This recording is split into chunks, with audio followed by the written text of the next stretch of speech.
Is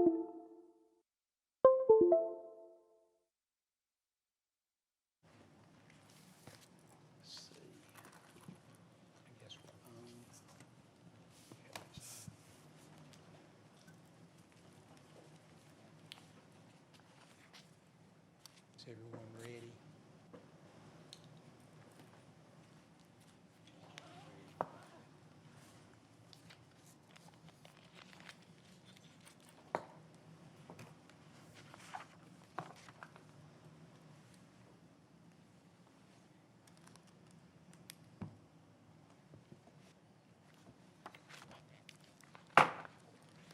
I will call this meeting of the Board of Trustees of the Alabama Community College System to order. I welcome everyone that's here in person to attend this meeting, as well as those that are joining us via Zoom and also via teleconference. A lot of work has gone into the agenda that the Board of Trustees will consider today.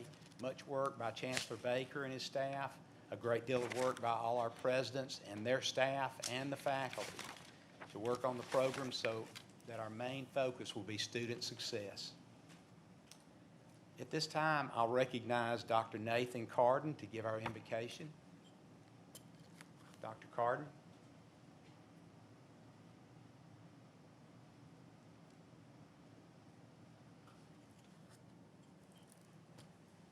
I think Dr. Carden was joining us via Zoom.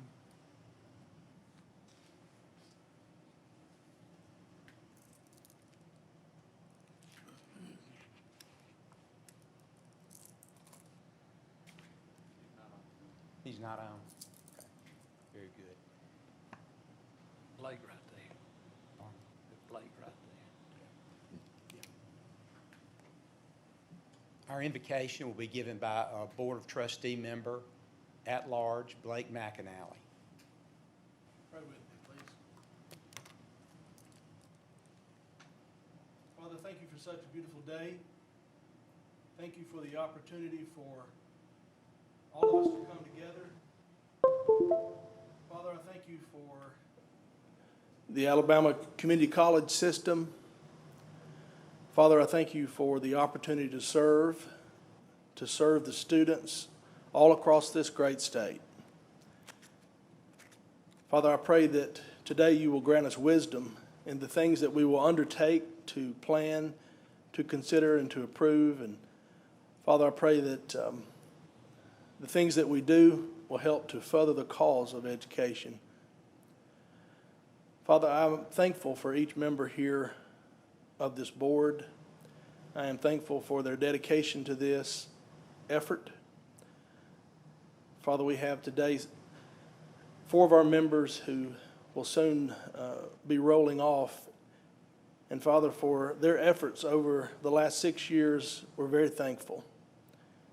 It has been an interesting ride and an opportunity, Father, to see places where we could make a difference, where we could help people rise up. It's been very rewarding, and we thank you for that opportunity. Father, for the staff in the system office who are always so good to help us, we're very thankful for all that they do for us in support. Father, we understand that education is important to every person, and we understand that learning is something that takes everybody further. It's something, Father, that we are focused on, and I pray that it will always be our primary focus to help people learn, to advance themselves in lives. Father, with your help, I pray that we will successfully be able to do this as we move forward. Father, be with us today. And all these things we ask in your Son Jesus' most precious name. Amen. Amen. Please stand. The Pledge of Allegiance will be led by Trustee Crystal Brown. Attention, salute, pledge. I pledge allegiance to the flag of the United States of America and to the republic for which it stands, one nation, under God, indivisible, with liberty and justice for all.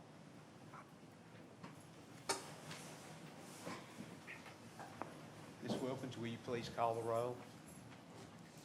Mr. Al Thompson, Present. Mr. John Mitchell, Present. Miss Susan Foy, Present. Mr. Matthew Woods, Present. Miss Crystal Brown, Present. Mr. Milton Davis, Present. Mr. Chuck Smith, Present. Mr. Blake McAnally, Present. Dr. Yvette Richardson, Present. Governor Kay Ivey. You have a quorum. Thank you. Next item on the agenda is approval of today's agenda. We have, at this time, I'll entertain a motion for an amended agenda, which adds remarks by outgoing Board of Trustee members.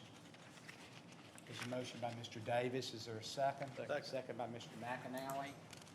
Any discussion? Seeing none, we'll move to a hand vote today rather than roll call vote if there are no objections from the board. All those in favor of approving the amended agenda signify by raising your hand. Is there anyone opposed? The amended agenda is approved. Next item is approval of the minutes of the March 10th, 2021 meeting. The board members received this in advance of today and have had a chance to review these minutes of the March meeting. At this time, I'll entertain a motion. Motion by Mr. Davis. Is there a second? Second. Second by Mr. Woods. Any discussion?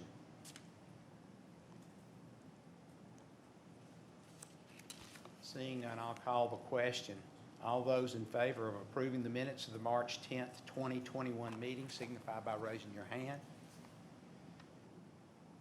Anyone opposed? Minutes are approved. Item 6, public comment. Anyone signed up for public comment? None. Item 7, academic and student affairs, adult education, facilities, physical information technology, and workforce development. Item 7A1 is a recommendation for an associate in applied science and medical laboratory for a medical lab technician for Shelton State Community College. This was on last month's work session. At this time, I'll entertain a motion. So moved. Motion by Mr. Woods. Is there a second? Second. Second by Mr. Davis. Any discussion?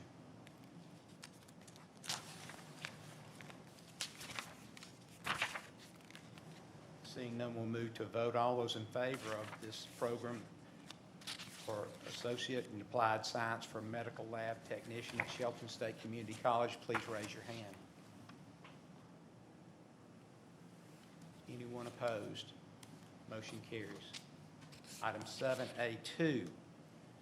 This is tuition rate and tuition revenue adjustment for the Alabama Community College system. This was on last month's work session as well. At this time, I'll entertain a motion. So moved. Motion by Mr. Woods. Is there a second? Second. Second by Mr. McAnally. Discussion. This came with the recommendation of the Finance Committee, did it not, Mr. McAnally? Finance Committee has reviewed this thoroughly, had a presentation, a couple of different presentations on it. We believe this gives us a great opportunity that we've not seen before in the college system. So recommended for approval by the Finance Committee. You're good. Thank you for your work and for that of the committee. Any further discussion? Seeing none, I'll call the question. All those in favor of approving the tuition rate and tuition revenue proposal for the Alabama Community College system signify by raising your hand. Anyone opposed? Motion carries. Item 7A3 is approval of equipment purchase expenditure related to Alamap project at Wallace State Community College, Hanceville. At this time, I'll entertain a motion. Motion by Mr. Woods. Is there a second? Second. Second by Ms. Brown. Discussion.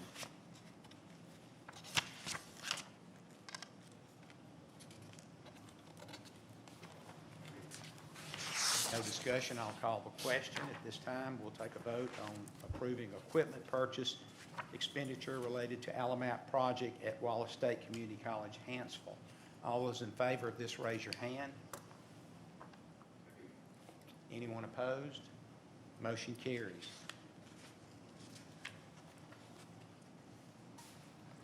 We're regarding personnel, Chancellor. Jeff Rhodes, would you come to the podium, please?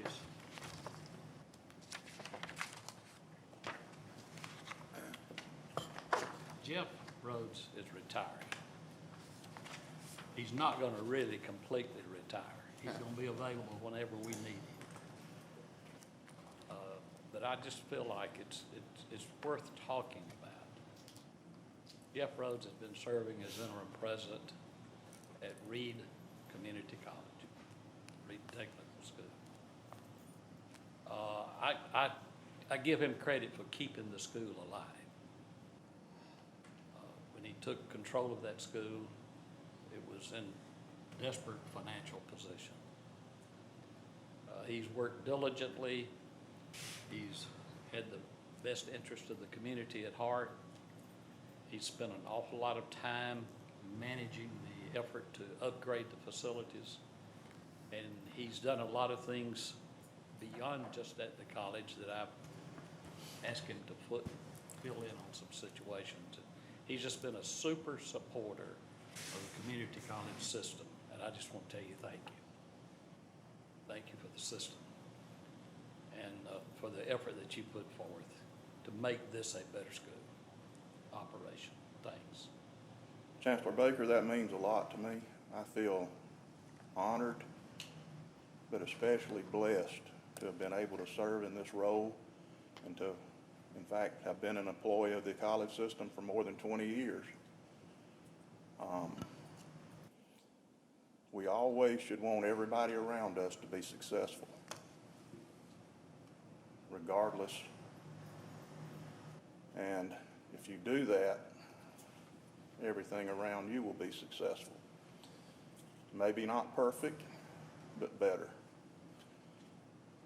I want to thank all the faculty and staff at Reed State for everything they've done the last 5.5 years and taking on, a lot of people took on dual roles. Our manpower, as you know, was reduced considerably. We did not have a solid foundation 5.5 years ago. We have a solid foundation today financially. Our facilities are in really good shape and will be better after we partake of some of the bond fund monies and finish what we've started. The biggest thing I want to say today, Chancellor, is to the board members, Chairman Thompson, and to you, Chancellor Baker, thank you so much. You don't realize what all this has meant to me, to our college, to the Reed State community and service area, and to my family. I very much appreciate it.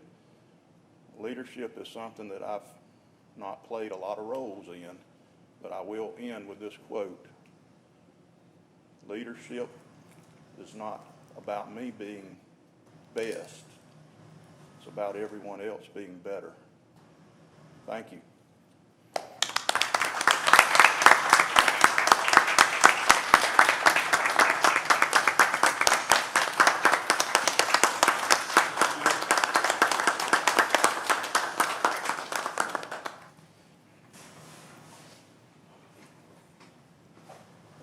Well, Jeff is leaving, but he's done a good job in preparing other people to step up to the plate, so to speak.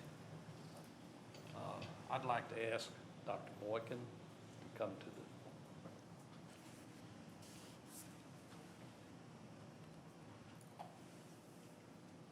the... Mr. Chairman, I would like to recommend Dr. Boykin as the new president of Reed State Community College.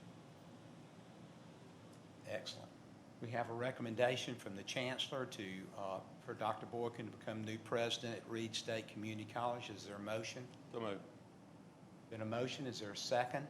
Second. Second by Mr. Davis. Any discussion? Seeing none, all those in favor signify by raising your hand. Anyone opposed? Dr. Boykin is approved and confirmed unanimously. To the Chancellor, all of the board members, it's truly an honor to serve in this role as president of Reed State Technical College. Yes, I've had great people to help lead and guide me throughout the years that I've been there. Mr. Rose has been a blessing to me, a blessing to my family. I hope each of you know that I am humbled, honored, and grateful for this opportunity. We look forward to moving that institution to greater levels. We look forward to strengthening partnerships within our communities. We look forward to expanding workforce development opportunities and helping our family reach, our family, and our children of that community reach new heights. Again, thank you so much for this opportunity. I'd like to also take a moment to recognize my family that's here with me today. I have my wonderful husband, my 3 daughters, my grandmother, and my mother here. So you're looking at 4 generations of women in the room today. Again, I thank my family as well for all of their support throughout the time at Reed State. I appreciate it. Thank you.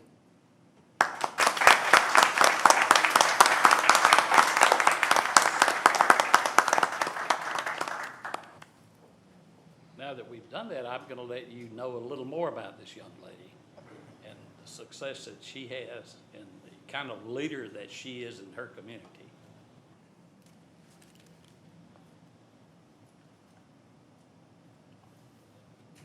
Good morning, Chancellor Baker, trustees, members of the board.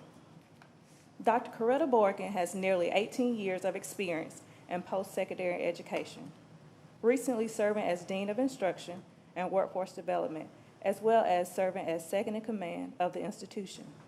In previous leadership roles with Reed State, Dr. Borgen served in various positions ranging from the Director of Recruitment, Placement, and Retention to the Associate Dean of Institutional Effectiveness. Dr. Borgen is actively involved in numerous professional organizations, local educational committees, social service organizations, and volunteer entities. Dr. Borgen is a lifelong resident of Evergreen, Alabama, and a graduate of Hillcrest High School in Evergreen. She earned a bachelor's in Business and Commerce Administration from the University of Alabama, a master's in Business Administration from Troy University, and a doctorate in Higher Education Administration from the University of Alabama. She already told you about her family. Dr. Borgen is married to Chief Deputy Tyrone Borgen, and they have 3 daughters, Ariel, Amber, and Adeline. Thank you. She has actually, I believe I'm correct, still on the school board, chair of the school board in the county school system. And I'm just excited to have a community person who's ready to take the job as president of that college. Tell us a little bit about Jeff, if you can. Okay. Mr. David Jeff Rose began his career at Reed State on November 15, 2001, as the business manager. Under his leadership as business manager, he oversaw the business office, security, and maintenance department. On September 16, 2015, Mr. Rose was placed on temporary assignment as acting president of Reed State Technical College. On January 1, 2016, his title was changed to interim president until further notice. Mr. Rose has a passion for seeing students succeed. He is to be commended for his commitment to producing a well-trained workforce with the appropriate skills needed by local business and industry. Prior to joining Reed State, Mr. Rose worked 11 years with the Alabama State Examiners of Public Accountants Education Division. Mr. Rose submitted his letter of intent to retire, dated March 2, 2021, and was accepted by Chancellor Baker. His effective date of retirement is April 30th, 2021. Please join me in congratulating Mr. Rose on his retirement. We wish him much success in his future endeavors.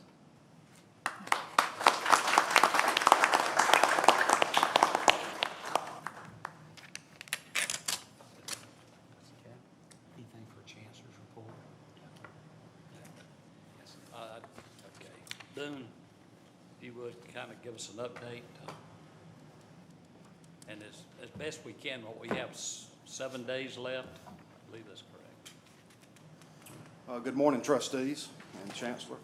The legislature, as the Chancellor mentioned, completed day 22 of 30 total legislative days in the session yesterday.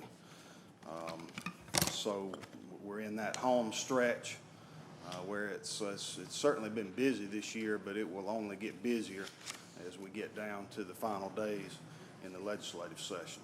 The last possible day that they can meet is May 17th, so we've got right at about a month left before the last possible day of the session. This legislative session has been unlike any, I think, that there's ever been because of the COVID pandemic. Access to the State House has been very limited. Advocacy with the legislature has worked very differently this year, whereas before, you know, public access was wide open in the State House. Now, meetings with the legislature is by appointment only. In fact, committee attendance of committee meetings has been limited, as well as deliberations by the full House and Senate have to be viewed over the computer on live stream. So that has made for a different experience on trying to work through the various issues in the legislature. I feel like, though, even though with those changes, we've had an effective session so far. I wanted to share a few highlights with all of you of some of the priorities that you all had adopted prior to the legislative session. Of course, the main topic that we always deal with every year is the education budget. And Governor Ivey recommended a very favorable budget to the community college system. It includes key investments in things such as operations and maintenance for our colleges, dual enrollment, short-term workforce development programs, and prison education. The budget passed the Senate several weeks ago, and the Senate budget maintained these increases. We've been working hard with Chairman Poole and other leadership in the House to advocate to maintain those budget levels in the House as well. And we expect the House to take up the budget beginning next week in committee, and then likely will be on the floor of the House the following week. And so we'll continue to work on that and try to maintain those very favorable levels to our system. As you know, another issue we've been focused on this year and heavily involved in is supporting legislation that would move oversight of construction management projects for educational entities from the State Division of Construction Management, which is in the Finance Department, to the governing board of each educational entity. And in the case of the community colleges, that authority would fall to the Board of Trustees. We've started work on this issue before session. As all of you know, you've all seen projects come before you where once they go to the DCM, it usually ends up with cost increases, time delays, and project scope increases. And so this legislation, if we can get it through, will hopefully put that burden on this board and our system to more effectively manage that process. The legislation has passed the House of Representatives almost unanimously. It was a 96-1 vote, and it has also passed Senate committee, and it awaits final consideration by the full Senate, which we're hoping will take place this week or next. Another issue that has dominated the legislative session is the gaming issue. It has taken various forms. At one point, it was a comprehensive gaming proposal. Then it became a lottery-only proposal. Then it went back to a comprehensive gaming proposal again. It has been voted down once, only to come back alive again. Last night, the Senate passed a package of bills that would create a statewide lottery, as well as various other gaming across the state, casinos, and other forms of gaming. We're still in the process of reviewing that legislation. There were quite a few amendments that were added in the bill. There is a component that would be used for post-secondary scholarships, but we're trying to review that language to see how specific that is towards the community colleges. As the bill goes to the House, we'll be working with them to clarify that and tighten that language up further so we can hopefully get a portion of the proceeds specific to scholarships for community college students. But that's kind of where that issue is. House still has to consider it, and as we said, there's not a lot of time left in the session. So I don't know what the prospects are. There's a lot of work left to do in a short amount of time on this particular issue. In addition to these issues, there's been various other legislation that we've either had involvement in or direct input in. And we look forward to ending this legislative session strong. So if you all have any questions, I'd be happy to answer. Thank you. Olivier, you come to Mike. I've asked, we've been looking and working with to have an improved method of operation. A lot of what we've been doing with software and things like that is all focused on making our schools more effective in recruiting and retention of students. So I've asked Olivier if he'll just kind of give us a quick update and talk about where we want to go in the future. Sure. Thank you, Chancellor and members of the board, Chairman Thompson. Thank you so much for allowing me just to have a few minutes of your time. And I don't have a PowerPoint today, so no fancy slides.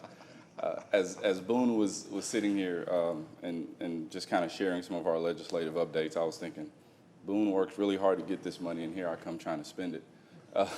But we're really proud of where we are or where we're going in terms of enrollment management. As you know, and I say this a lot, you know, we're still working towards building that culture or improving the culture where enrollment management is important, not just in this building, but across our 24 colleges. Really proud of where we're going, really proud of where we are. But more importantly, I'm really excited about where we are with the CRM project that we've updated you guys on. We had a kickoff meeting yesterday with the company that we selected, and it was a very good meeting. The company that we selected will be on a Salesforce platform, and there's just not a better CRM that you can get than something on a Salesforce platform, so we're pretty excited about that. But what I can tell you in terms of that meeting yesterday and where we are, next week we will, well actually this week, a memo will go out to all of our presidents from the Chancellor announcing who the company is and just letting them know to hold tight for next steps. And we have selected a pilot college. The company actually recommended that we select a pilot college, and that college will essentially go through the process first and go through implementation. And we've selected Northwest Shoals. It's not a surprise, but we're really excited about selecting Northwest Shoals because of their infrastructure and how they're set up for recruitment and admissions, and Dr. Colagross is especially excited about that process. So Northwest Shoals will begin their implementation in May, and it will go through probably the first week of August. But as they are implementing, we have decided to take the platform of, instead of doing one big implementation for everyone else, we're going to do 6 regions across the state. And the reason that we're doing that is we want to kick off with small town hall meetings to allow people to ask questions and engage in conversation, to not make this thing so big and so overwhelming that we're not getting a chance to hear their thoughts. So we're going to divide the state geographically into 6 regions, and we will implement those 6 regions as Northwest Shoals is going through there. So it won't be where everybody is sitting tight and waiting for Northwest Shoals. They'll essentially be going through it together. Northwest Shoals will just be about a month and a half ahead of everyone else. I was very optimistic and very aggressive in saying that I wanted to have everyone implemented by August 1. Then I got back to the office, and Neil Scott, our Director of Enrollment Management, just looked at me and said, we can't do that. So what we are looking at is possibly a mid-fall. So rather than August 1, it might be October 1. And the reason that is, to be honest with you all, is between mid-July and mid-August, our campuses are extremely busy. A lot of walk-in traffic, a lot of new students, and we want them to be able to serve those students the best that they can without having to stop their operation for this implementation. So we're going to go on a little hiatus just for about 3 or 4 weeks between mid-July and mid-August to make sure that we're bringing in our current students and we're able to serve them to our best capacity. So that is essentially why. But I'm really, really especially proud of both Neil and the Salesforce folks for saying, you guys can't do that. So my optimism and my aggressiveness just kind of allowed me an opportunity to put my foot in my mouth. So I don't mind telling you all that. So we're real excited about that, but we hope that, or we know that by October 1, almost all of our colleges, or all of our colleges will be implemented with phase one. We're going to implement the system in 2 phases. Phase one will be admissions, recruitment, advancement, alumni engagement, and workforce. Phase two will be advising and retention. And the reason for that is we're going to focus on a front-facing product first to get students through the door. And then by the time they're through the door, we'll be able to start with the advising piece and the retention piece so that the folks at the college can serve current students. So our hope is that by this time next year, or not our hope, but our goal is that by this time next year, all of our colleges will have both phases of the product and be 100% implemented. So we're pretty excited about that. We're extremely excited about having the Salesforce platform. And I did not mention this the last time we talked. You know, I get to be the guy that stands up here and tell you how excited we are about this product, but there are really some wonderful people in this building and at our colleges behind the scenes that have really got us to this point. So I really want to thank Neil Scott, Dr. Neil Scott, our Director of Strategic Enrollment Management for the state, and Ben Rosebrock and his team, because I mean, IT drove this whole thing. They just let me do all the talking, but they drove the whole thing and really helped us through this process. So we're pretty excited to be where we are. We know that there's a lot of work to do in terms of enrollment management, so please don't think that I'm, you know, celebrating now or that we're celebrating this now as a win, but it's definitely a right step for us to get this process started. Our colleges are extremely excited. When we told Northwest Shoals that we wanted them to be the pilot school, usually we were expecting questions, and they were like, yep, we'll do it. What do we do? So we're pretty excited about that whole process. So please know that as we continue to build this culture, as we continue to make enrollment management a priority, and I'm not saying that it's not a priority because it is, but as we continue to enhance it, we're really excited, and our presidents are especially excited about this process as well. So this is essentially, in the grand scheme of things, the second phase. You know, the first piece was getting Banner in place, and then getting this tool in place allows us to manage and see the life cycle of the student. And then the next piece is going to be us helping our colleges build communication plans to talk to students and essentially developing a plan and teaching the ones that want to learn how to fish. We're going to teach them how to fish so that forward they can handle their own pieces in terms of enrollment management. So we are real excited about this process because we think that this is going to be a game changer for our system.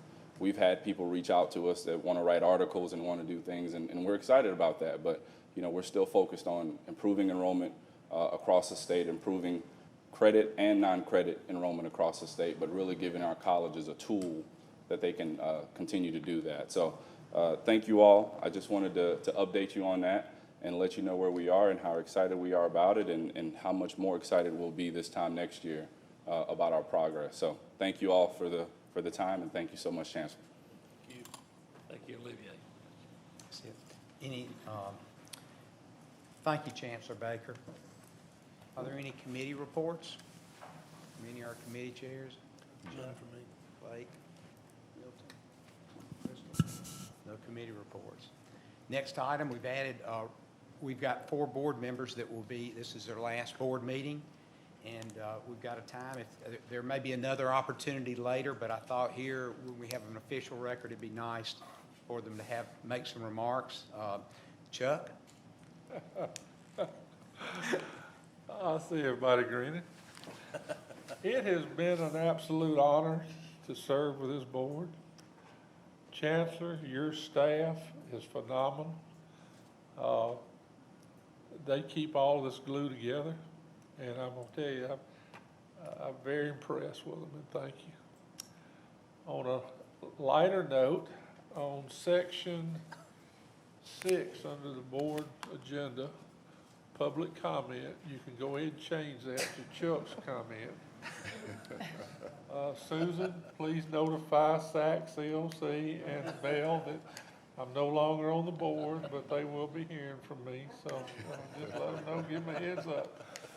Y'all, this has been a great ride. I hate for it to end, and I just wish you well. And with this DCM bill, I feel confident it'll pass, and Milton and Blake, with y'all's input and getting some best practices in place and moving forward with the facility side, I really think it's going to be a great improvement. So with that, thank y'all for allowing me to serve, and I just I've enjoyed every minute of it.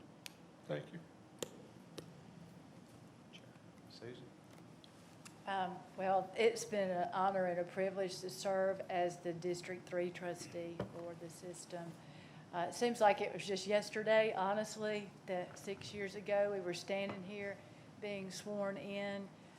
Time flies when you're having fun and when you feel like you're doing something that is good for the whole of the state of Alabama.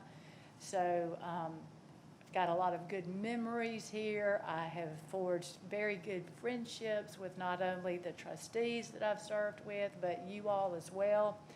The staff has been so helpful to us, and we have seen a lot of transformations over time. The four of us have served under 2 governors, under 2 chancellors. We have seated many presidents, and at one time there were so many open positions within the colleges for permanent presidents, and now we have come so far. The ERP system, the enrollment management system, they're all so impressive, and the work that you all do as a college system, as a community college system, is probably oftentimes underappreciated by the citizens of this state. And they deserve, you all deserve to be recognized and appreciated more for what you do for the young people and the future of our state, because education and workforce training is our future. So I express my sincere gratitude to you all, and I respect you very much for the work that you do. And it's bittersweet because I too hate to leave, but it's time to vacate the seat and let someone else sit here. But I wish you well, and please keep in touch. And if you haven't been vaccinated yet, get your COVID vaccine.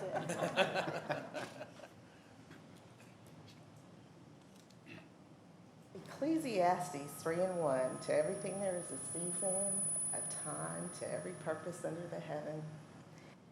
6 years ago, I wasn't quite sure about this new season. I wasn't well aware of exactly what the future held for me with the Alabama Community College System and the Board of Trustees, and what God's plan was. But I fully devoted myself to this work, and it has been wonderful. The success stories that we have heard from the students, whose lives and those of the families that we've touched, and forever been able to change the trajectory of their lives, and the commitment to affordable, quality, and accessible education by this board, the Chancellor, our presidents, our administrators, our instructors, and the wonderful staff that has assisted us so much, has been most rewarding and a constant reminder to me of the plan that I didn't know about in the beginning. So it has been my great pleasure to serve the system to the best of my ability. I am forever grateful to each and every trustee, including Ron Van Troy and Frank Caldwell and Jeff Newman. I miss them much. I learned so much from them, and I applaud the exceptional leadership of my dear friend Al Thompson. And just know that each season has its appropriate time in the cycle of life, and I wish each of you all of God's best. And I look forward to great things from this system. Thank you. Gosh, you all three expressed yourselves so clearly and so wonderfully. Little did I know in June of 2014, when I got a call from the governor to be on the State Board of Education, that 7 years later, I would end up here with this experience. It's been wonderful. There have been many challenges, but it's still been wonderful. It's been quite a life learning experience, which everything should be, but this has exposed me to the vital education system that we have here in the state of Alabama, and I hope that I can continue to be an advocate for it in one way or another down the road for the rest of my life as a lay person, as a private citizen, because it's so important, public, and I'll add to that, public education. We have got to rise up, everyone in our state. We cannot leave anybody behind. This past year has been exceptionally difficult. I know Chancellor Baker will say amen to that. COVID has put us in a situation where as a board we weren't meeting personally, we weren't meeting with presidents or engaging with the Chancellor on a one-to-one basis or his staff, and things still were accomplished with the Chancellor and his staff's leadership and with this board's hard work and the board staying engaged. But it's been quite a challenge, and it just made the whole year difficult, and it seemed to be a blur. But what I take from so much of this are the relationships, the work, the satisfaction of accomplishing something, true public service, but the relationships that you gain through this. Chancellor, your staff has been just exemplary throughout. The legal department, when you made the decision for them to be the key support for the board, David O'Brien, Donna Hibley, and Amanda Wilkins have done your work well. And I can never thank you enough. Y'all have been so supportive of me as chairman. And then all the other relationships with all the presidents, you presidents out there. I've missed seeing many of you on a face-to-face basis for over a year. And I hope that maybe we'll be able to take in a graduation or two before all this is over with, and maybe a graduation or two later. Our focus has ultimately been on student success, and that's where it needs to remain. It's not about us individually, anybody's ego, who gets credit for what. It should all be about how that we can enable our students to be successful, and therefore we're better serving and being best stewards for the citizens of Alabama. Chancellor Baker, it's been a joy to work with you. I've learned a great deal from you, and we knew when we hired you from the beginning all the fine qualities that you had, but you have exhibited them in a rare way as you've faced challenges of having 10 and 11 vacancies in presidencies across the state. I knew one thing before Chancellor Baker took this position, and that he knew how to address a situation and do it, be assertive about it, and not just kick the can down the road, and he has absolutely done that. From time to time, we all made misjudgments, but Chancellor Baker was undeterred and continued to move forward no matter what. No matter what he was faced with, the difficulties, whether it was funding, whether it was COVID, whether it was losing personnel. And he always knew the value and knows the value that your people make it happen. And I'm just so appreciative of all the presidents and their staff throughout the state and the staff here in the central office. You all do a great job. Your jobs are so important, and you face difficulties on a day-to-day basis that none of us as trustees have any concept of. Thank you for what you do. I've got to give my deepest appreciation to these board members. You've elected me chairman 6 times. Part of that's because nobody else wants the job. Maybe that's the only reason, I don't know. But to each of you, it has been an honor to know you and to work with you. It must be paramount that none of us as board members have influence individually. It's only the board acting as a whole. And I hope that will never be forgotten. But I have every confidence that this board is being left in the most competent hands. Milton Davis, Blake McAnally, John Mitchell, Matt Woods, and Yvette Richardson. our ex officio from the State Board of Education. You're all smarter than I am and as capable as anybody there is. And I am well aware of the newly appointed board members, that many of them have outstanding reputations and will do an outstanding job. It's just that it takes a year or two to find out where things are and how to do it. But anyway, you all have my deepest appreciation. This has been a wonderful experience, and I'll cherish this for the rest of my life.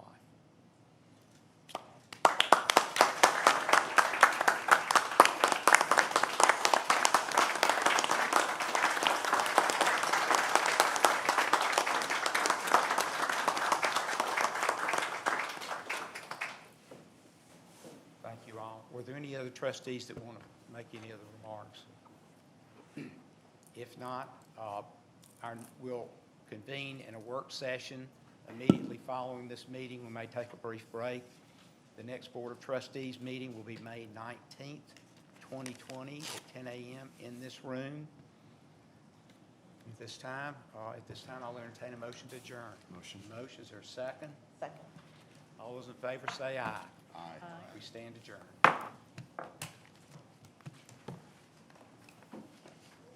Y'all need a break?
call us back into session for our work session.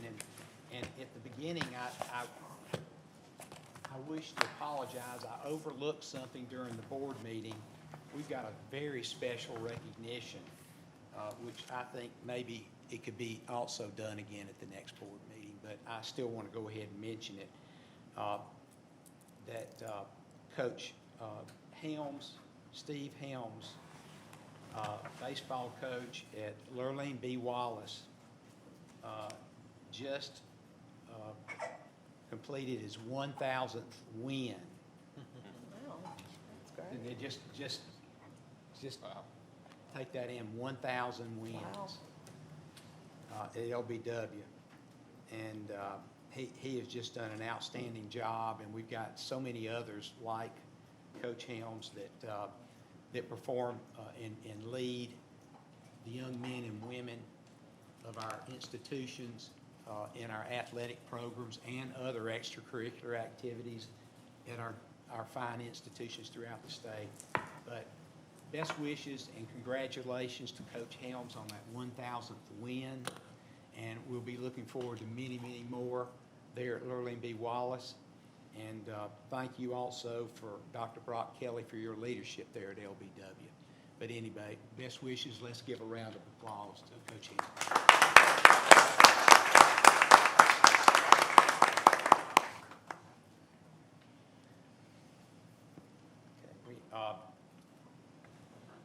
Executive items in the work session are first, Bishop State Community College. Mr. Heck. Good morning to you all. The first item is Bishop State's request for approval of the president of the college naming the Nursing Simulation Suite in the Center for Health Sciences as the Mobile County Commission Nursing Simulation Suite, and to add appropriate signage. The Mobile County Commission will gift Bishop State $100,000 for this naming opportunity. These funds will be used in purchasing equipment for the facility. The current library on the main campus is undergoing renovation into the Center for Health Sciences. The 27,000 square foot facility will provide state-of-the-art simulation teaching labs for the college's nursing and physical therapy programs. The Nursing Simulation Suite will include state-of-the-art simulators to give students a world-class experience in treating patients and solving complex problems.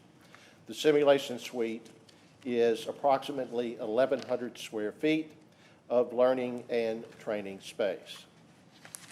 I would add that the college is in the process of developing a signage set of guidelines.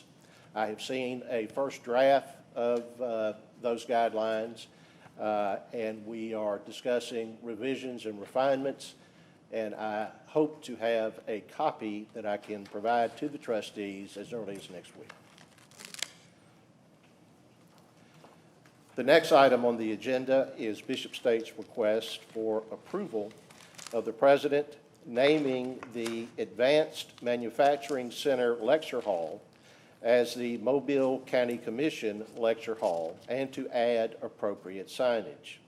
The Mobile County Commission will gift the college $250,000 for this naming opportunity. The funds will be used in purchasing equipment for the facility. The Advanced Manufacturing Center will be nearly 80,000 square feet to include repurposing of the old administration building that will house programs including process technology, industrial maintenance, electronics engineering technology, additive and subtractive manufacturing, pipe fitting technology, and fluid power technology. The lecture hall will be an ideal space to host lectures, large meetings, conferences, professional development workshops, and other community events with an education focus. The space can accommodate up to 300 people with an option of dividing the lecture hall into 3 separate rooms. The lecture hall is approximately 3,500 square feet. Does anyone have any questions with regard to either of these items?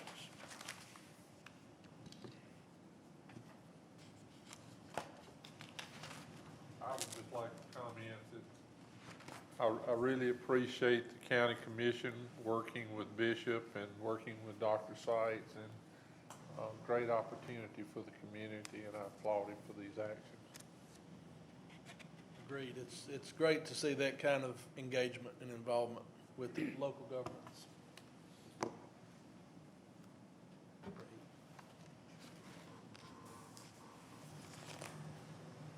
Item 3, under workforce development, allocation of 2019-2020 Industry Certification Initiative Fund. Good morning. We would like to recommend that the Board of Trustees authorize an allocation of a portion of the FY 2019-20 Industry Certification Initiative funds for the support of a short-term certificate program in machining at Enterprise State. The funds would be utilized for equipment, for advanced measuring instrument certification kits, as well as support gauge blocks, testing equipment, and as well as the shipping and taxes associated with that equipment. A little bit of background about the need for this program. The occupational demand data for that region shows that there is going to be 11% growth in job opportunities for machine tool related career fields between 2020 and 2030. We feel like this is understated, primarily because we've had a large manufacturer, Kimber Firearms, who has recently came to the area, and they have a huge need for CNC machine operators. Kimber alone has created 366 high-wage, in-demand jobs in that service area, and many of those jobs requiring skills for CNC machine operators, and that this new program will be able to satisfy that need. I know Enterprise State has been seeking a solution for Kimber and other companies in this regard for many years, and so they have developed what we believe is a very customized, very targeted solution for them. So a little bit about the program itself. The program will be a short-term certificate program. The program will include require 6 classes that can be completed in 15 weeks. The classes will be set up as a hybrid model, and this would require students to only be on campus 3 times per week. And during the 15 weeks, students would have the opportunity to earn up to 18 industry certifications. And so Enterprise Community College plans on offering the short-term certificate 5 times a year with up to 10 students per course. So, but not only does this allow them to offer a 4-credit solution, this will also allow them to offer non-credit solutions with the equipment that they will be utilizing in the short-term certificate program that they would not that they have not been able to provide otherwise. So we feel that this was a really great solution. But I want to also include that there is a large industry support from other companies besides Kimber Arms. They have a tremendous support from companies that include Qualico Steel, Dennis Machine, KW Plastics, Allfab, Service Machine, Reliable, Rex Lumber, Tri-Delta Systems, and Duracast, to name a few. Looking at the job postings in the area, there's several other companies that also have postings for those machining operator careers. So at this time, I'd love to take any questions that you may have. Not a question, just a comment. Just want to thank you again for the description and the rationale and the background on what this equipment is, what it serves, and the companies that'll be served by it. And when we first started on this board, when I first started, we didn't have that much background information. It made it a little difficult to understand what this equipment was even for. So I appreciate the time you put into giving us all the information. And look forward to having that again in the future. Absolutely. Thank you. All right, thank you very much.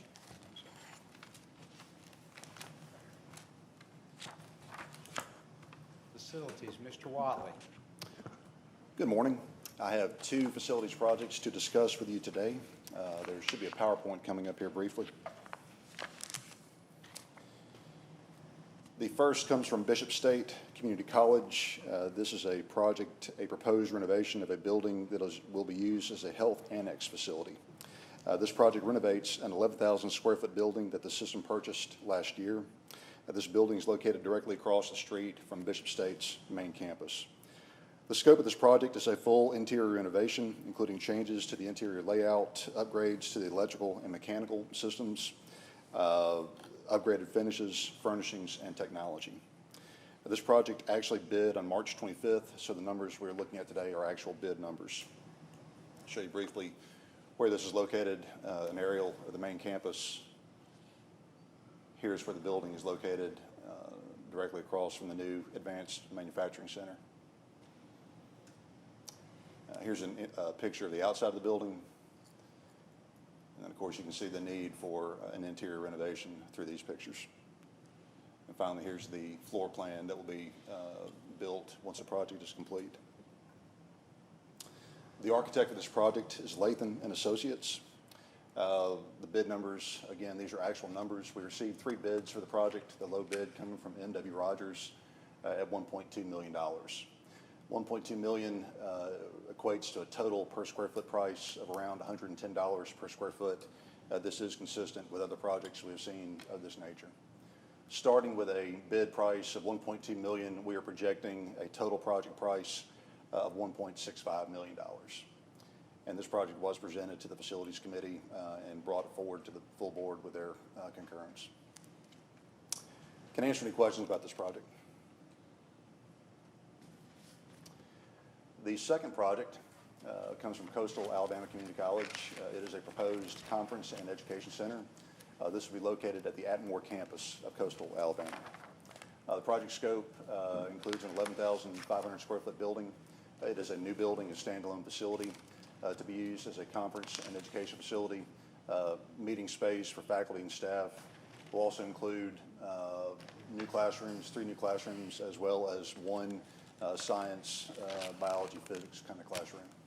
The architect of this project is GMC. This project will bid on May 4th of this year. We anticipate construction starting in the second quarter of this year, lasting 1 year, and the facility should be available in the second quarter of 2022.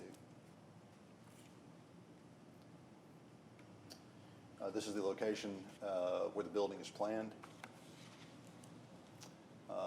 An image of the exterior of the building, and then the proposed building floor plan. The architect has projected a price of $3.25 million for this facility. That comes in at a total of $280 per square foot. I certainly hope we can come in under that price, but given some of the prices we've seen recently, I would not be surprised if we're at that level. When you start with a price of $3.25 million, you come up with a total projected cost of $3.9 million. We will update the action item to reflect the actual prices we receive on bid day on May 4th. This also has been run through the Facilities Committee, and we had a lot of explanation from the President and good information, so the committee is okay with this project. Ed, I haven't looked at this as closely as I should. Is there anything in this project to do anything aesthetically to the rest of the campus at that site? Or is all just the building and maybe landscaping right around that building?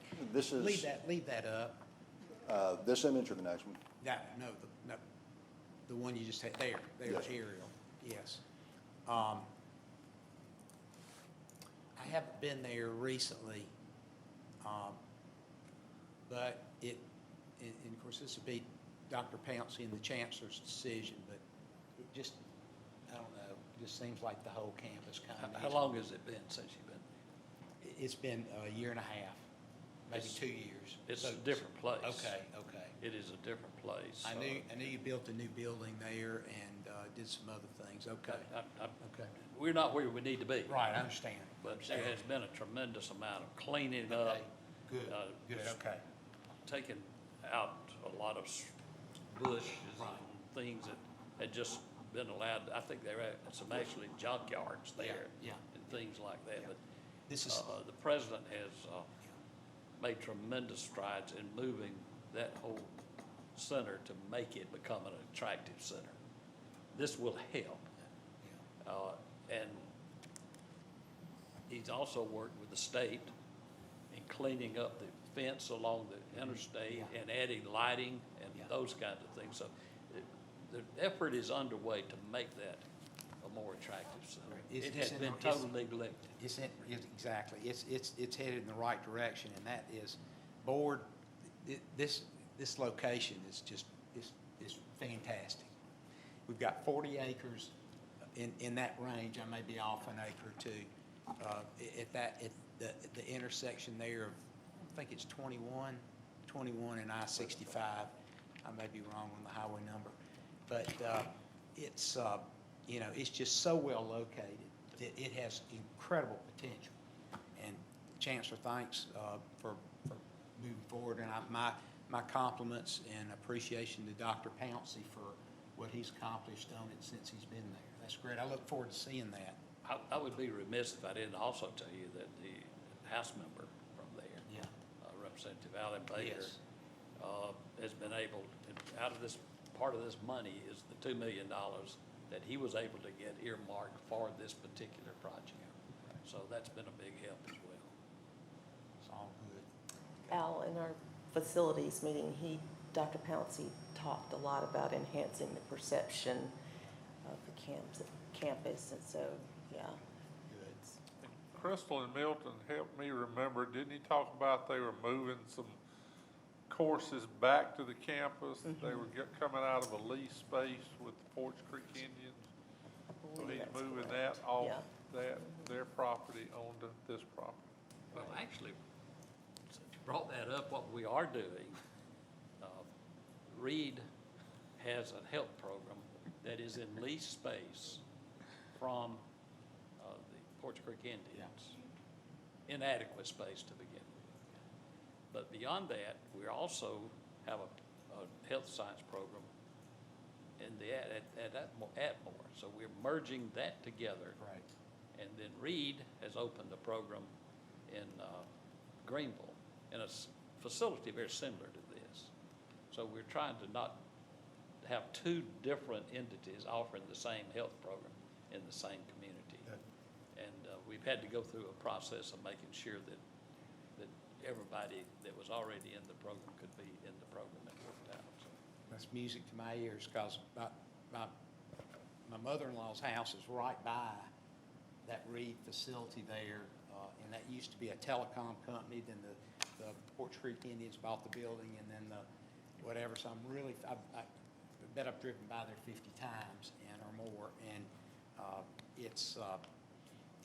that being isolated and just anyway, that's all great, all good moves, very strategic, good moves. Thank you.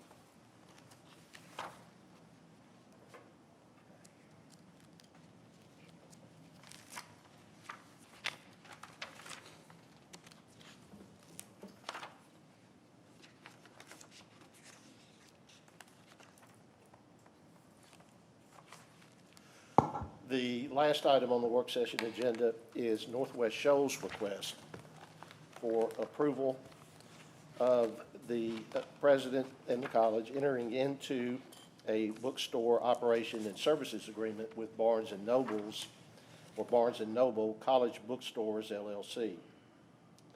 The proposed agreement is for a period of 10 years. Barnes & Noble will pay Northwest Shoals monthly a calculated commission of 6% on all gross sales of course materials up to $1 million and 8% on all gross sales of course materials over $1 million, plus 6% on all gross sales of first day and e-textbooks, as well as 7% on all gross sales of general merchandise. In addition, the college will receive $6,000 each year in textbook scholarships, and Barnes & Nobles has committed up to $20,000 to renovate the bookstores and up to $34,000 to equip the bookstores with a point-of-sale management and operating system. This agreement contemplates that the Barnes & Nobles will operate actually 2 bookstores on the 2 campuses of the college. The agreement itself is very similar to the agreements that this board has approved for Gadsden State and Wallace-Hansville. Does anyone have any questions regarding this item? Mr. Chairman, I would just state that, we've reviewed these many times in the past, and it seems as they're always the best financial option for our colleges, and, it's, the overhead cost to carry the bookstore, it seems as if they streamline it and make it more effective, and we still get the service, so I'm glad to see this.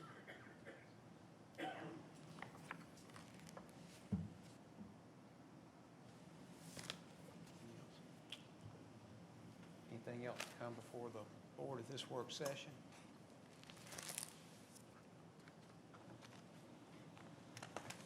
If not, we will stand adjourned. Thank you, everyone.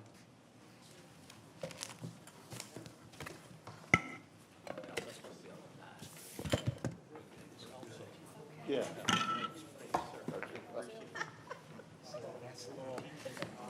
This is something y'all might want to consider doing with the K-12 system. Because you think about all the high schools and Some of us like to